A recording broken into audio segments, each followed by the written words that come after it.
පළවෙනි දේශනය සඳහා අපි හා සම්බන්ධ වෙන ආරාධිත අමුත්‍ය වෙන නියෝජ්‍ය ප්‍රධාන වෛද්‍ය නිලධාරී මහජන සමාවෙන්න කොළඹ මහනගර සභාවේ වෛද්‍ය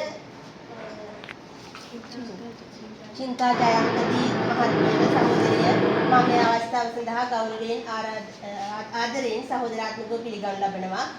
ඒ වගේම අපගේ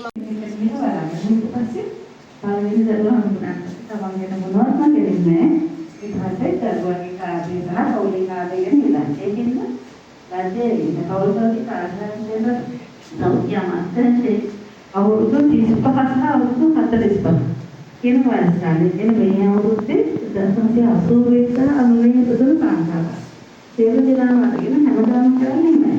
ඒගොල්ලන්ගේ අවශ්‍ය කරන කියලා පිළිසා පිළිවෙල පිළිවා සහ ඒගොල්ලන්ගේ ඕන රෝගයන් වාස සුබන්වන්ක ප්‍රදේශ තියෙන දෙයක් කරන්නේ අනිවාර්යෙන් කරනවා. ඒක තමයි වේලුමන් ප්‍රෝග්‍රෑම් එක කියලා කියන්නේ. එතකොට ඒකදී අපි කිව්වා වගේම කැන්සර් පිළිකා, පිළිවෙල පිළිකා, ඊළඟට ඩයබටිස්, හයිපර්ටෙන්ෂන් ඒ වගේම ඕවර්වේට් කියන එක අපි ඒක චෙක් කරලා බලන්න කරනවා.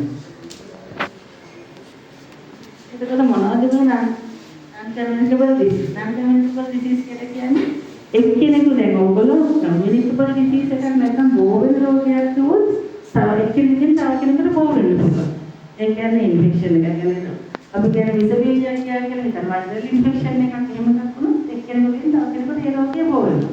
නමුත් මේ non-communicable නැත්නම් බෝ නොවන රෝග කියන්නේ කෙනෙකුගෙන් තව කෙනෙකුට බෝ වෙන්නේ නැහැ. ඔයගොල්ලන්ගේ කැන්සර් පේෂන්ට් කෙනෙක් නම් හිටියද ඔයගොල්ලන්ට කැන්සර් එක හැදෙන්නේ නැහැ. ඩයබටිස් හයිපර්ටෙන්ෂන් කියන එක කියන්නේ ඔයගොල්ලන්ට හැදෙන්නේ නැහැ. නමුත් ඒ රෝග අපි කලින් දැනගත්තොත්, يعني කලින් දැනගන්න සහ කලින් මුලම අවස්ථාවේ දැනගත්තොත් අපිට පාලනය කරලා පැහැදිලි කාර්යයක් කරනකම් අපිව රෝගී තත්ත්වයෙන් පාලනය කරලා නිරෝගී තත්ත්වයෙන් තියාගන්න පුළුවන්. එතනදී මම කියවලින් ප්‍රධානම ඒවාට ගන්නේ heart diseases. ඒ කියන්නේ heart attacks වෙනවා, hypertension, ඒ වගේ ඊළඟට අපි මේ කැන්සර් කියනවා. ඊට පස්සේ හතිය වගේ රෝග තත්ත්ව ඊළඟට කියලා ඕවර්වේට් කියනවා. කැමති සාකච්ඡාවක් දෙන්න යන්න මම මුළුමනේ දේශනයක් අහගත්තා. අහුවා මගේ ප්‍රශ්න මේ සාකච්ඡාවක් විදිහට අරගෙන ගිහින් ඔයාලට මගදී ඕනම අවස්ථාවක පුළුවන් ප්‍රශ්න තියෙනවා නම් අහන්න ඒ සම්බන්ධව. මොකද ඉබේම අහුවොත් මම හිතන්නේ ඔයාලට නිරාකරණය කරගන්න ලේසියි. ඉතින් මම මුලින්ම කතා කරන්න කැමතියි මේ ජාත්‍යන්තර කාන්තා දිනය වෙනුවෙන් සත්‍යාදීන්ගේ සංවිධානයේ තේමාව මොකක්ද මේ අවුරුද්දේ 2025 අවුරුද්දේ තේමාව තමයි හැම කාන්තාවකම සියලුම කාන්තාවන්ට සහ ගැහැණු ළමයින්ට ඒගොල්ලන්ගේ අයිතිවාසිකම් ඒ වගේම ඒගොල්ලන්ට සමානාත්මතාවය සහ බල ගැන්වීම කියන එක ඒගොල්ලන්ට කරන්න ඕනේ කියන එක. ඒ කියන්නේ දැන් අතනම ඔයගොල්ලෝ සෞඛ්‍ය පැත්තෙන් බල ගැන්වීමක් වුණා. එයි එහෙම කියන්නේ මේක වැදගත් තේමාවක් විදිහට එක්සත් ජාතීන්ගේ සංවිධානයේ විසින් තෝරගෙන තියෙන්නේ. අපි අයිතිවාසිකම් කොච්චර කතා කළත් වැඩක් නැහැ. අපේ ඒ කියන්නේ අපි බල ගැන්විලා නැත්නම් අපේ රයිට්ස් ගැන අපේ අයිතිවාසිකම් ගැන දැනගෙන අපි ඒ සම්බන්ධව ශක්තිමත් වෙන්න ඕනේ. ඒ කියන්නේ දැන් හිතන්න සාමාන්‍යයෙන් කරන්නේ. එහෙම ප්‍රතිලාභ ලංකාවේ කොහෙවත් නැහැ. ඒතර මෙයා මොකද කරේ? මෙයාට මේ සල්ලි අරගෙන ආයෝජනය කරලා ප්‍රතිලාභ අරගෙන මේ තම්පත් කරවන්න දෙන්න ඕනේ නැහැ. මොකද මේක සැලසුම් කරලා කරපු දෙයක්. මොකද කරේ? එක්කෙනෙක්ගේ තම්පත්තුකින් හම්බෙන සල්ලි වලින් අනිත් කෙනාගේ පොල්ල මාස දීපයක් ගෙවුවා. ඔබ ටික කාලයක් කරගෙන යන්න පුළුවන්. හැමදාම කරන්නේ. එයාට ඕන සල්ලි ටික හම්බුනාම ලංකාවෙන් පැනලා. ඒකට මොකද උනේ? තම්පත් කරවන්න සල්ලි නැතුණා, පොලියක් නැතුණා. පෞද්ගලික ජීවිත විනාශ වුණා, සමහර සිය දෙවියන් කරගත්තා. දැන් මේ වගේ අපි මෙච්චර කිව්වා. හෙට දවසේ මම දන්නවා අපි පත්තරේක නිකමට බලන්න වෙළඳ දැන්වීමක් දැම්මොත් ඔබේ තැන්පත් ඒකම සහෝදරවරුන් ලොකු මහන්සියක් වුණා.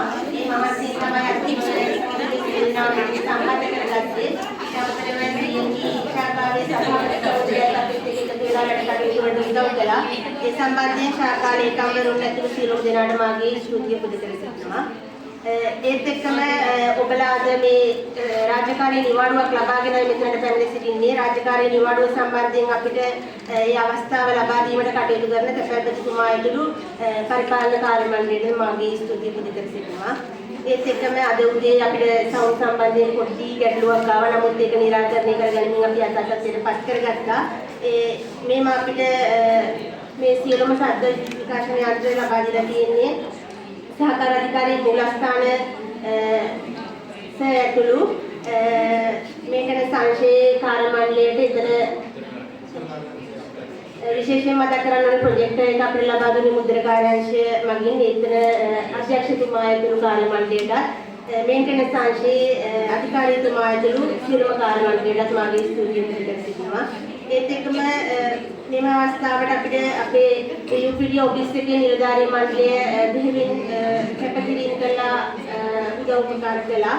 එම නිලධාරී දෙදෙනාටත් රණසිංහ මහත්මයාටත් ඒත් එක්කම තවමත් මෙතන වැඩ කරමින් සිටින නිල් මහත්මයාටත් මාගේ ස්තුතිය පුද කර සිටිනවා.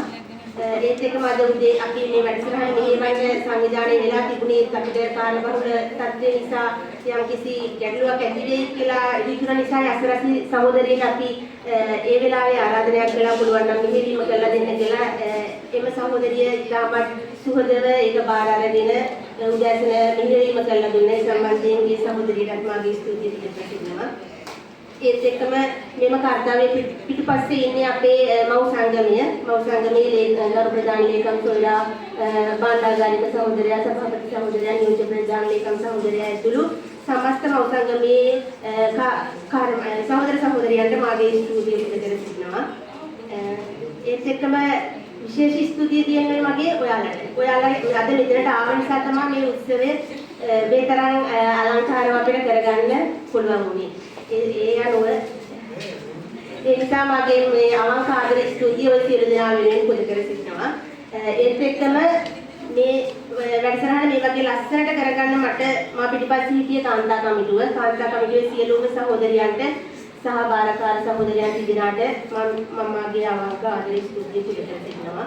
මට සමහරවිට කාගේ නමක් කියන අමතක වුණා හෝ ස්තුති කරන්න අමතක වුණා නම් නොකියුණු හෝ සියලු දෙනාට සමාවෙන්න මේන්ටනන්ස් සංකේතයේ CME මේන්ටනන්ස් සංකේතයේ නියෝජනය දිනවල දවස පුරාම අපිත් එක්ක මෙතන රැඳී සිටින එම සහෝදරයාට අතින් මහත්මයාට මාගේ ස්තුතිය පුද කර සිටිනවා. හැම වෙලේම අමතකුණා ඒක සමාවෙන්න ඕනි. නැවත වරක් මේ අවස්ථාවට සහභාගී වුණු සියලු දෙනාටම ස්තුතිය පුද කර සිටිනවා. ඉදිරියේදී අපි මේ වැනි වැඩසටහනකින් තවත් හමු වෙමු කියලා බලාපොරොත්තු වෙමින් සියලු දෙනාටම සුබ සන්ධ්‍යාවක් ප්‍රාර්ථනා කරනවා.